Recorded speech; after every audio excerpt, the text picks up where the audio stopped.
You are about to drift into a journey through time, into the heart of the 19th century, during the height of Britain's Industrial Revolution.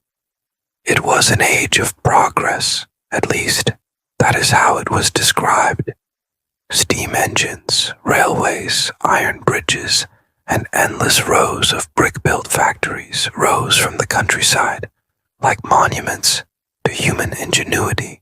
But beneath the glittering promise of modernity, there were shadows. For many, the march of progress did not bring comfort, but exhaustion. The hum of machinery did not sing of prosperity, but of endless toil. In this story, we will wander quietly through the lives of those who powered the new industrial world, the men, women, and children whose hands turned the gears, who breathed the dust, who bore the weight of progress upon their shoulders. Over the next 2 hours, we will explore 4 different perspectives. First, we will step onto the factory floor itself, to sense the dust, the noise, and the exhaustion of a single working day. Then, we will follow the life of Robert Blincoe, the boy whose real struggles inspired Dickens, and the tale of Oliver Twist. Later, we will shift to the modern archaeology of the mills, discovering what their abandoned walls still whisper. And finally, we will peer into the lives of the factory owners, into the mansions, the parlors, and the tables laid for lavish dinners that stood in stark contrast to the grime outside. This journey is not told to excite, but to soothe. Allow the steady rhythm of history to carry you gently forward. Imagine the past as a distant, faded painting, its colors muted, its voices softened, so that you may listen, relax, and perhaps drift into sleep. And so, let us begin by walking together into the heart of the factory floor. Imagine yourself standing at the gates of a Victorian factory, sometime in the middle of the 1800s. The building is tall, red-bricked, its windows long and narrow, its chimneys rising high above the rooftops, releasing a haze of smoke that drifts into the gray sky. The air outside already tastes of soot and coal, and as the great bell clangs, workers, men, women, and children alike press through the gates. Their clothes are simple, worn thin from repeated wear, smelling faintly of oil and damp cloth. Inside, the world changes. The moment you step onto the factory floor, you are struck not by silence, but by an overwhelming roar. Great looms and spinning frames clatter endlessly, the sound bouncing from stone walls until it becomes a constant, pounding rhythm. It is too loud for conversation. Workers communicate with gestures, with nods of the head, or by reading one another's lips. The floor beneath your feet vibrates. The air is thick, almost choking, filled with tiny threads of cotton dust that float and shimmer in the shafts of light breaking through the windows. Each breath feels heavy, catching in the throat, and after hours of this, many develop what was called mill cough, a rasping, chronic breathlessness that lingered for life. The day begins before the sun has fully risen. In winter months, it is still dark when the youngest children arrive, lanterns in hand, rubbing sleep from their eyes. Shifts stretch from dawn until deep into the evening, often lasting 12 to 16 hours. Imagine the rhythm of it, the endless turning of wheels, the clack of looms, the hiss of steam. The hours pass slowly, marked not by clocks but by the steady ache in tired muscles. Tasks are repetitive, requiring constant attention. Some children are piecers, darting between machines to tie broken threads with nimble fingers. Others are scavengers, crouching low to collect scraps of cotton from beneath moving frames, dangerously close to spinning parts. Adults operate the larger machines, but even they are at risk. A sleeve too loose, a hand reaching too far, and lives could change in an instant. Injuries were common, though little pause was given to them. A body was quickly replaced. The work never stopped. Breaks are few. At midday, workers might step outside for a hurried meal, bread and cheese, or perhaps a potato carried from home. Then they return to the same rhythm, the same dust, the same roar. There is no escape from the sound. It becomes part of the body, echoing in the ears, even in the stillness of night. As the day wears on, exhaustion sets in. Shoulders sag, movements slow, and yet the machines demand constant motion. Supervisors, often called overlookers, pace the floor, watching closely. If a child falters or an adult slows too much, there might be harsh words, or worse, a quick strike of the strap. Discipline was considered necessary, not cruel, at least by those who imposed it. By the time the bell rings again to mark the end of the shift, darkness has fallen outside. Workers stumble into the cool night air, lungs burning from dust, ears ringing with noise. Their bodies ache. Their skin smells of oil and sweat. Their clothing is stained with lint. Many will return tomorrow, and the next day, and the next, for as long as their strength allows. This was the rhythm of their lives. Long hours, constant noise, and a slow wearing down of the body. Imagine the toll it would take, year after year. Children who should have been running in fields instead bent their backs in dimly lit rooms. Adults aged quickly, their bodies broken long before their time. And yet, there was little choice. Wages were low, but without them, there was hunger. The factory bell was not simply a signal for work. It was a reminder of survival itself. As you picture this scene, let the details settle softly in your mind. The roar of machinery becomes a dull hum. The dust drifts slowly, lazily in the air. The figures on the factory floor move like shadows, repeating the same motions in endless rhythm. You can almost feel the heaviness of their exhaustion, the weariness that seeped into every bone. This was daily life for millions during the Industrial Revolution, not the grand progress written about in newspapers, but the small, grinding reality endured by ordinary people. And now, with this image before us, we will turn from the general to the personal, from the faceless crowd to one boy, Robert Blincoe, whose story would capture the hardships of an entire generation. Among the thousands of nameless workers who bent their backs in Britain's factories, there was one whose story would not remain hidden. His name was Robert Blincoe, and though he was not born famous, nor did he seek attention, his life came to symbolize the quiet suffering of an entire generation of child laborers. Robert was born in 1792 in the workhouse of St. Pancras, London. The workhouse was not a place of comfort. It was where the poorest of the poor lived, often abandoned or orphaned, with only the most basic care. Robert's parents were gone before he could remember them, and from the start, his life was marked by scarcity.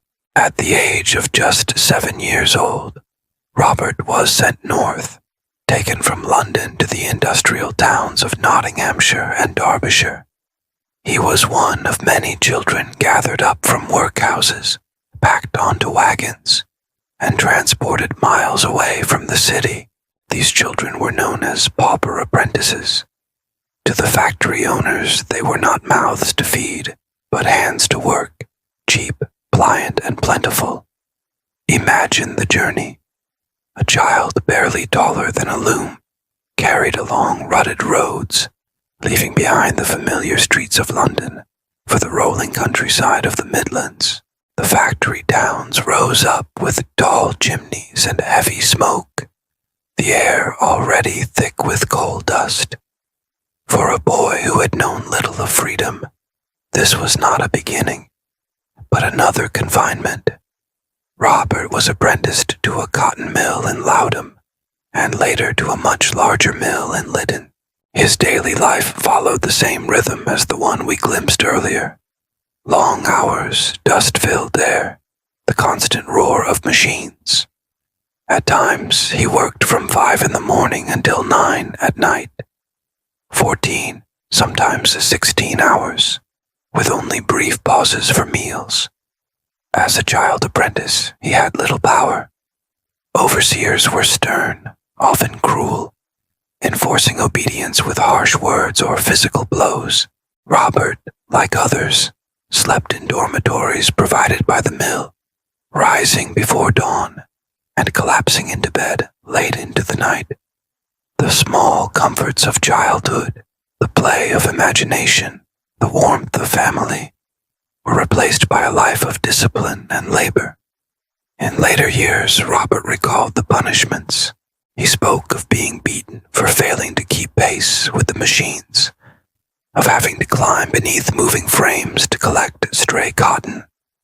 Sometimes his clothes, caught in the machinery, tearing fabric and skin alike.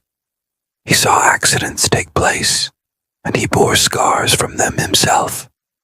Yet in his memories what lingers most strongly is not the violence itself, but the endless, wearing routine, the monotony of work that consumed every hour of daylight. Still, Robert had a sharp mind. He observed the world around him, and he remembered. His endurance set him apart, and though he did not escape the hardships of mill life, he carried the memory of them forward long after childhood had passed. In adulthood, Robert eventually found other forms of work outside the factories. He became a tradesman, making a modest living. But what secured his place in history was not his later profession, but the story he carried with him. In the 1820s, a journalist named John Brown interviewed Robert, writing down his memories in detail. The resulting account, published in 1832 as Memoir of Robert Blincoe, spread across Britain. For many readers, it was the first time they had seen the realities of child labor so clearly described. The book spoke of the dust, the hours, the punishments, the weariness. It painted the mills, not as places of progress, but as prisons for children. The memoir stirred reformers.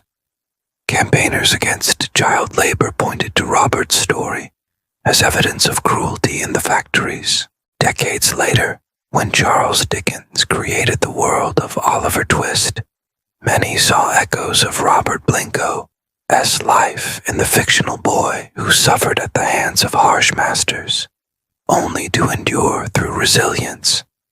Robert himself never enjoyed the fame of Dickens's creation, but his experiences were the real foundation of that imagined suffering. Imagine him in later life, a man in his 40s, recalling his childhood with a mixture of endurance and sorrow. He had lived through what millions had also endured, yet he had given voice to it. His memories became not only his own, but a window into an entire generation's experience. And in this, Robert Blincoe was more than a forgotten apprentice. He was a witness. His life stood as quiet testimony to the hidden cost of industrial progress, the childhoods lost in the whir of machinery. As you reflect on his story, let it blend into the steady rhythm of our journey. The boy from the workhouse, carried north to the cotton mills, becomes part of the larger picture of industrial life. His story, like the hum of the machines, repeats itself in countless others. Now, let us step away from individual memory and look instead at what remains today. The bricks, the beams, the iron, and the dust of those abandoned mills still speak if one listens closely. Through archaeology and preservation, we can trace the lives once lived inside them, when the last bell rang, when the last machine stopped, and when the workers left for the final time. The great factories of the Victorian age did not vanish. They remained, their tall chimneys piercing the skyline, their brick walls standing silent. Over the decades, many were abandoned, some converted into housing or storage, and others left to decay, their windows broken, their beams sagging under the weight of time. Yet even in their silence, they carried stories. And it is through archaeology, the careful study of what was left behind, that we can hear those whispers. Imagine walking through one of these old mills today. The air inside is cool, with a faint smell of damp stone and dust that has settled over decades. Shafts of pale light cut through cracked windows, illuminating fragments of machinery left in place. Iron gears coated in rust, wooden beams scarred by years of vibration. The floorboards creak beneath your feet, and in some corners, scraps of thread and fabric can still be found, clinging stubbornly to the cracks. Archaeologists who explore these spaces see more than ruins. They see clues to how people lived and worked. The wear on a stone stair shows how many feet once climbed it daily, rushing to shifts at dawn. A row of iron hooks on a wall might suggest where workers once hung their coats, their scarves, perhaps their meager lunches in cloth sacks. Even the spacing of windows tells a story. Tall, narrow openings designed to maximize light before electricity, so that workers could see the threads of cotton clearly throughout long hours. In some mills, fragments of chalk writing remain on the walls. Numbers, calculations, perhaps the hurried notes of an overseer, or the scribbles of a bored child. Small traces, ordinary and fleeting, but preserved across time. These faint markings speak of a human presence within the vast machinery of industry. The archaeology of these places also reveals the structure of life beyond the factory floor. Many mills were not just workplaces, but entire communities. Rows of workers' housing stood nearby, long terraces of brick, identical and plain, built quickly and cheaply. Archaeological digs in these areas uncover shards of pottery, fragments of clay pipes, or the simple utensils of everyday meals. Each object a reminder that life, in all its ordinary detail, unfolded in the shadow of the mills. Water, too, tells a story. Many early mills relied on rivers for power, their great water wheels turning steadily in the current. Even when those wheels have rotted away, the stone channels that once guided the flow remain. Standing beside them, you can imagine the ceaseless rush of water, the steady movement that once gave life to spinning frames and looms. Later, when steam replaced water, archaeologists find remnants of coal bunkers, ash pits, and the towering bases of chimneys that vented smoke high into the sky.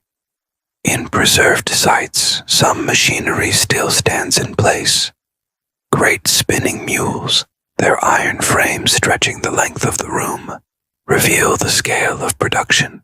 Each one would have required dozens of workers, their hands constantly moving, adjusting, tying, guiding. Today, the machines are still, their once polished metal dulled with time. But if you close your eyes, you can almost hear them. The clatter, the whir, the heavy thrum of industry echoing across empty rooms. And there is something almost dreamlike about these ruins. Their silence contrasts so deeply with their past noise. Where once thousands of feet shuffled across the floor, now only dust gathers. Where once the air was thick with fibers and smoke, now sunlight falls gently, unhindered. It is as if time has slowed, giving rest to buildings that once knew only motion. Archaeologists, historians, and preservationists work to keep these sites from fading entirely.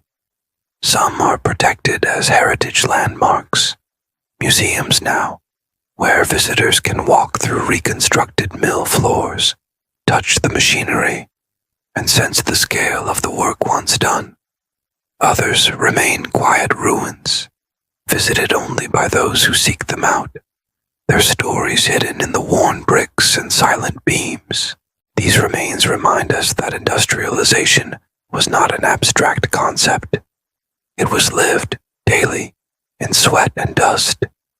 The archaeology grounds the memory in something physical, something tangible. A worn floorboard, a chipped mug, a child's footprint pressed into drying clay near a mill house, all become echoes of real lives. As you imagine these mills, standing still under gray skies, their chimneys like silent sentinels, let the image soften in your mind. The noise fades. The workers are long gone. What remains is only the quiet memory of labor, preserved in stone and wood. And yet, while the workers bent their backs to the rhythm of machines, there were others whose experience of industrial progress was entirely different. Beyond the factory floor and the workers' terraces, high on the hill, the factory owners lived another life, one of comfort, dining rooms and parlors warmed by firelight. And so, in our final segment, we will step from the dust of the mills into the drawing rooms of those who profited from them. While workers trudged home with aching limbs and soot-stained clothes, another world unfolded just a short distance away. It was the world of the factory owners, the men, and sometimes families, who had built fortunes on cotton, wool, and coal. Their homes were not narrow terraces, but sprawling mansions. Imagine large houses of stone or brick, set back from the road, with tall windows that allowed generous light to spill across polished floors. Inside, the air was warm, perfumed with coal fires and the lingering scents of fine dinners. Instead of the roar of machinery, the owners heard the muffled ticking of clocks, the soft rustle of servants' footsteps, and the clinking of silver against porcelain. These were the masters of industry, men who often began as tradesmen, but rose to prominence through investment and relentless drive. Their wealth was displayed in furnishings, velvet drapes, carved chairs, and gleaming chandeliers lit by flickering candlelight before gas lamps became common. Tables groaned beneath meals of roast meats, fish, puddings, and fruits that most workers could never afford. Wine and port were poured freely, while music from a piano or a hired quartet floated gently through the rooms. Family life, too, looked different here. The children of factory owners were educated, some privately tutored, others sent to schools where Latin and mathematics were taught. Their toys were not scraps of wood or thread, but dolls, miniature tea sets, and model trains. They wore tailored clothes, their fabrics soft and carefully cut, and their futures were often secure, built on inherited wealth and family connections. Social gatherings were a hallmark of their world. Owners dined with one another, discussed politics, and boasted of new machines or larger mills. Parlors rang with conversations about trade, tariffs, and the growth of empire. To them, industry was not a prison, but a ladder, a way to climb toward influence and prestige. Yet even here, in these grand homes, the shadow of the factory was never entirely absent.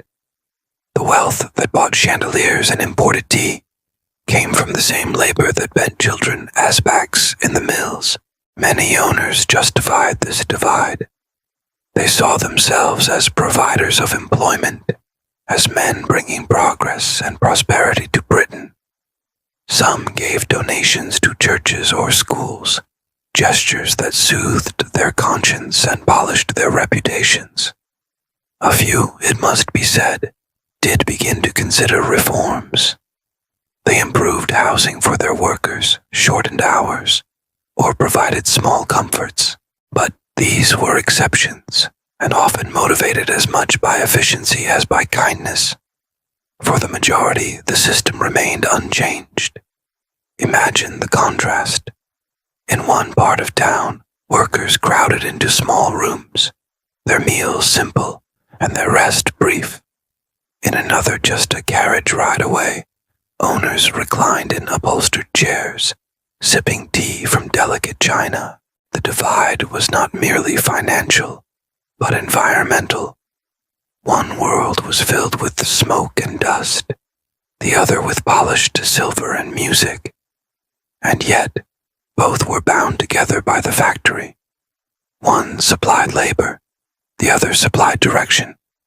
Together they formed the two sides of industrial Britain, the hands and the minds, the sweat and the wealth. As time passed, these divides would fuel debates. Reformers, writers, and politicians began to ask whether such a system could endure, or whether progress must be balanced with compassion.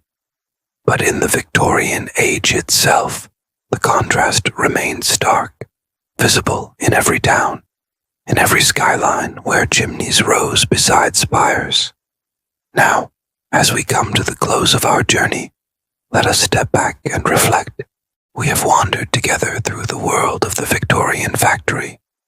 We began on the factory floor, where dust and noise consumed the days of countless men, women, and children.